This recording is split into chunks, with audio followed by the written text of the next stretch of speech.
নিশা লাগিল রে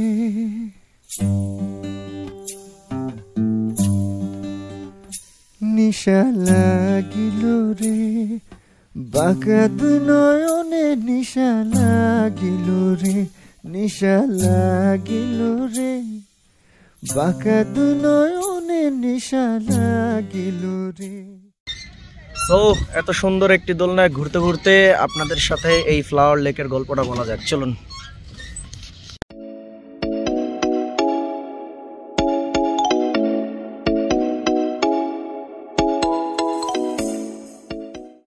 আসসালামু আলাইকুম এভরিওয়ান, আরও একটি নতুন ভিডিওতে আপনাদের সবাইকে স্বাগতম। আমরা যারা সুনামগঞ্জ ঘুরতে আসি তারা হচ্ছে নীলাদ্রি লেক, জাদুকাটা নদী এবং টাঙ্গুর হাওর, এটার মধ্যে আমাদের ট্যুরটা সীমাবদ্ধ রাখি। কিন্তু আজ আমরা চেষ্টা করব সুনামগঞ্জের ভিতরে লোকাল কিছু জনপ্রিয় জায়গা ঘুরে দেখার জন্য। তার মধ্যে প্রথম রয়েছে ফ্লাওয়ার লেক। সো চলুন পুরো গল্পটা আপনাদেরকে নিয়ে শুরু করা যাক এবং ভিডিওর শেষ পর্যন্ত সবাই সাথে থাকবেন, তাহলে ফুল ইনফরমেশনগুলো আপনারা বুঝতে পারবেন। মূলত আমরা ছিলাম হচ্ছে পলাশ বাজার। সো আমরা পলাশ বাজার থেকে একটি অটো রিজার্ভ করি, যেখানে হচ্ছে ফ্লাওয়ার লেক পর্যন্ত ভাড়া পড়ে 400 টাকা। এই ফ্লাওয়ার লেক হচ্ছে পলাশ বাজার এবং সুনামগঞ্জ শহরের ঠিক মাঝামাঝি জায়গায় অবস্থান করে। সো আপনারা যারা সুনামগঞ্জ সদর থেকে আসবেন তারা একটি অটো নিয়ে চলে আসতে পারবেন, কিংবা আপনারা যারা পলাশ এখান থেকে যাবেন তারাও একটি অটো নিয়ে চলে যেতে পারবেন।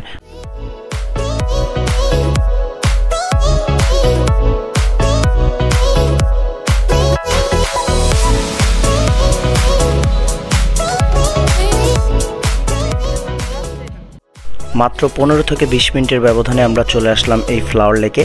আর এই ফ্লাওয়ার লেকের প্রতিজনের টিকিট মূল্য হচ্ছে 30 টাকা করে।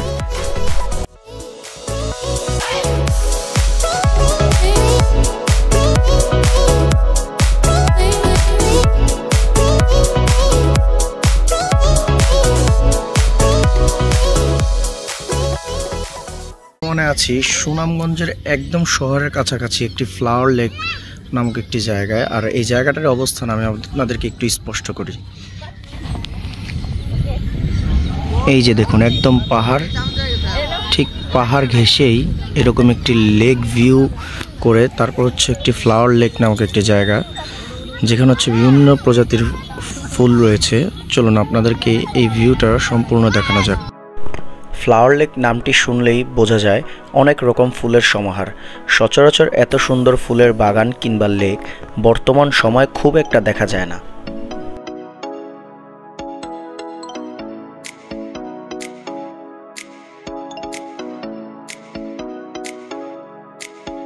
ফুল হচ্ছে এমন একটি জিনিস যেটি পেলেই মানুষের মন, দিল সব কিছুই ঠান্ডা হয়ে যায়। তাই এই ধরনের ছোট ছোট ফুলের বাগানগুলো মানুষের মনকে আরও বেশি চাঙ্গা করতে কাজে লাগে।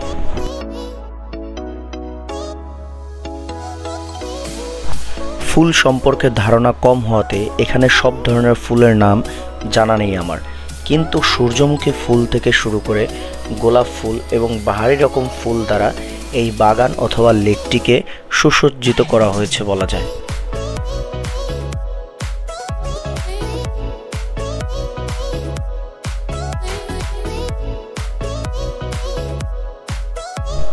পাহাড় এবং ছোট নদীর পাশে হওয়ার কারণে এই লেকের অথবা বাগানটির অবস্থান সবচেয়ে বেশি আকর্ষণীয় করে তুলেছে।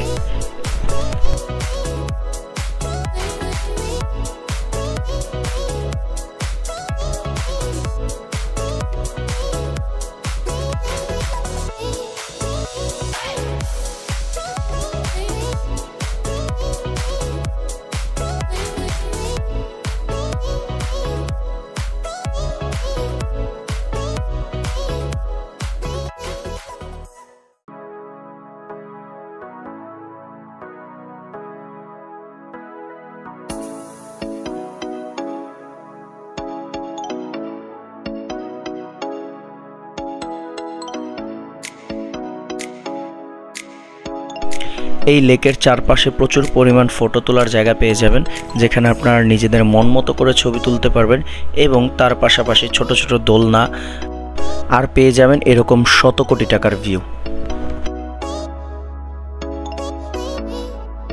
সো আপনারা যারা আশেপাশে আছেন কিংবা এখানকার লোকাল মানুষজন আছেন অথবা যারা সুনামগঞ্জ ঘুরতে আসবেন তারা অবশ্যই বিকেলবেলা অন্ততপক্ষে প্রিয়জন এবং পরিবারের সাথে করে এইখানে আসবেন। জায়গাটি খুব বেশি ভালো লাগবে আপনাদেরকে, আর খুব বড় একটি স্পেস না, অনেক ছোট জায়গার মধ্যে, কিন্তু আশা করছি আপনাদের বিকেলটা অনেক সুন্দর যাবে।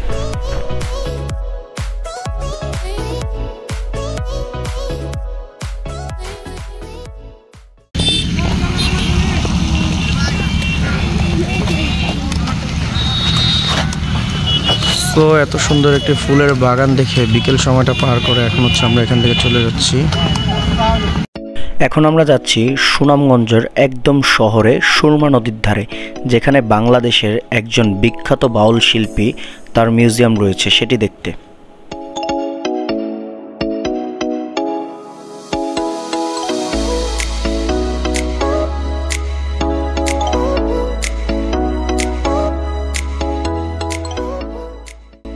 এটাই হচ্ছে সেই বিখ্যাত বাউল শিল্পী হাসন রাজার বাড়ি, যার টিকিট মূল্য হচ্ছে পার পারসন 30 টাকা করে। সো 30 টাকা টিকিট কেটে আমরা এই বাড়ির মধ্যে প্রবেশ করলাম।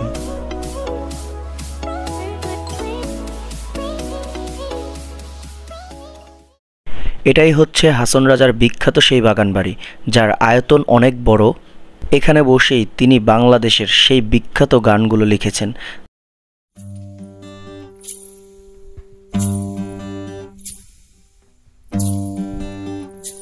নিশা লাগিল রে,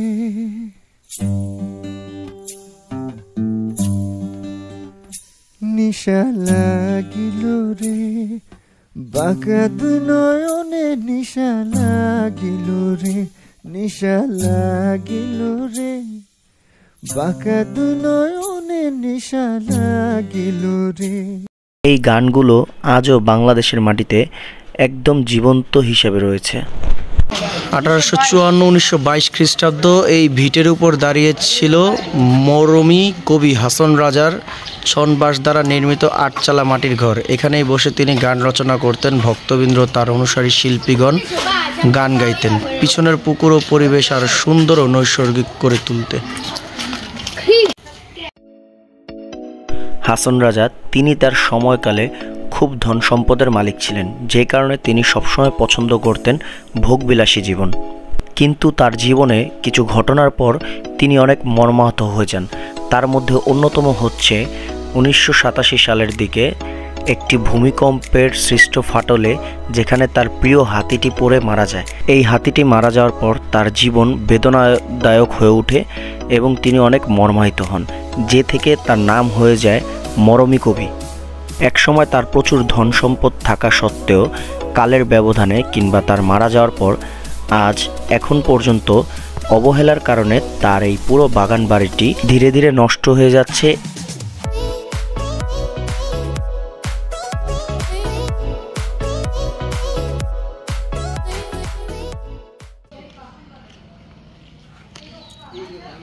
এই হচ্ছে হাসন রাজা মিউজিয়ামের প্রধান আকর্ষণ।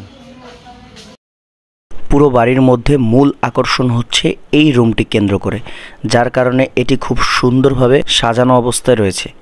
এই রুমের মধ্যে ঢুকলেই হাসন রাজার ব্যবহৃত ঢোল, দোতারা সব কিছু এই রুমের মধ্যে রয়েছে এবং তার বিখ্যাত কিছু লেখা এই রুমের দেয়ালের চারপাশে টাঙিয়ে দেওয়া আছে। তার পাশাপাশি রয়েছে তার জীবনের ইতিহাস, জন্ম থেকে মৃত্যু, সম্পূর্ণ কিছু এই রুমের মধ্যে ডিটেলসে দেওয়া আছে এবং তার পরিবার, প্রিয়জন, কাছের মানুষ সবার পরিচয় এই রুমের মধ্যেই দেওয়া আছে। রূপ দেখিলাম রে নয়নে, আপনার রূপ দেখিলাম রে, আমার মাঝেতে বাহিরে হইয়া দেখা দিল আমারে। তার এই সব বিখ্যাত উক্তিগুলা হয়তোবা আমরা বর্তমান প্রজন্ম ঠিকভাবে অনুভব করতে পারবো না, কিন্তু যখন তিনি এগুলা লিখেছেন কিংবা আমাদের আগের প্রজন্ম তারা সঠিকভাবে হয়তোবা এই সব উক্তিগুলা অনুভব করতে পেরেছে। তার এই দেয়ালের চারপাশে তার গানের লেখা উক্তি এবং তার যে পরিচয়, এটি আজ জীবন্ত অবস্থায় দেয়ালের চারপাশে এখনও দাঁড়িয়ে আছে বলা যায়।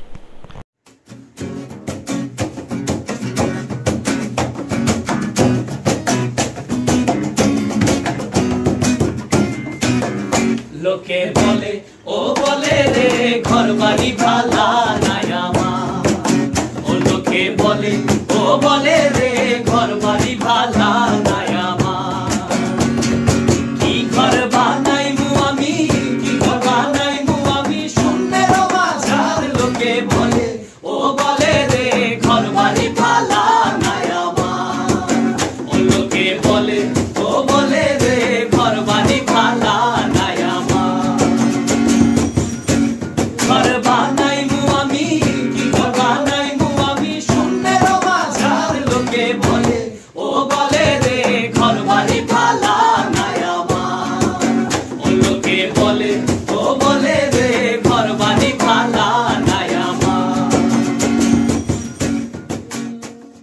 হাসান রাজার পুরো বাড়িটা হচ্ছে ঘোরাঘুরি করলাম, পুরো বাড়ি ঘোরাঘুরি করে একটা ইন্টারেস্টিং পয়েন্ট হচ্ছে পেলাম। সো চলুন সেই পয়েন্ট আপনাদেরকে একটু দেখাই।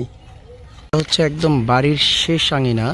সো এইখান থেকে আপনি যদি তাকান তাহলে যে ভারতের একদম পাহাড়গুলো এখান থেকে জানি না ছবিতে কতটুকু মানে ভিডিওতে কতটুকু দেখা যাচ্ছে, কিন্তু আপনি যখন সামনাসামনি আসবেন তখন হচ্ছে মেঘ যদি না থাকে এই পাহাড়টা সম্পূর্ণ দেখতে পারবেন। আমার কাছে মনে হয় তার এত সুন্দর সুন্দর গান গাওয়া আর লেখার কারণটাই হচ্ছে এই পাহাড়গুলো। এত সুন্দর একটি জায়গায় এত সুন্দর একটি পরিবেশে বসে উনি এগুলো লিখতেন আর ভাবতেন, এই কারণে হচ্ছে ওনার গানগুলো এত সুন্দর, ওনার লেখাগুলো এত সুন্দর। এ হচ্ছে এখান থেকে তার পুরো বাড়ির ভিউ পয়েন্টটা।